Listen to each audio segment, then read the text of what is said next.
নমস্কার বন্ধুরা, আমি নতুন ক্রিয়েটর। এটা আমার ফার্স্ট মিনি ব্লগ। আজ একটু বাইরে যাব বড়মশাইয়ের সাথে, কিছু কেনার আছে, কারণ বাবার বাড়ি যাব, পুজো আছে। এই শাড়িটা পরে নেব। এই শাড়িটা পরে আমাকে কেমন লাগছে কমেন্টে জানিও। আর বাজারে গিয়ে দেখা হচ্ছে, চলো দেখতে থাকো। হ্যাঁ, বাজারে চলে এসেছি।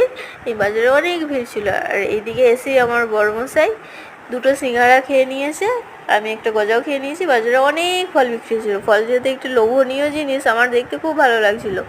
আর এখানে আমার মায়ের জন্য চুড়িও নিয়ে নিয়েছি, চুড়িগুলো আমার খুব পছন্দের। কিছু জিনিসও নিয়ে নিয়েছি। আর শাশুড়ি মায়ের জন্য এখান থেকে ছোলা বাদাম ভাজাও নিয়ে নিয়েছি। আর এখানে অনেক কেক ছিল। না কেক কিনতে আসিনি, এসেছি আইসক্রিম কিনতে। কেনা হয়ে গেছে, বাড়ির দিকে চললাম। চলো বাড়িতে গিয়ে দেখা হচ্ছে। রাস্তায় অনেক ভিড় ছিল। আর রাত্রে বেরোতে আমার খুব ভালো লাগে। আর বাড়িতে চলে এসেছি। কেকটাও বড়মশাই আর আমি যুদ্ধ করে কেটেও নিয়েছি। কেকটা ছিল বাটারস্কচ, খেতেও খুব টেস্টি ছিল। আমার ভিডিও যদি ভালো লাগে লাইক কমেন্ট শেয়ার করো আর ফলো করে পাশে থেকো। আপাতত বাই বাই।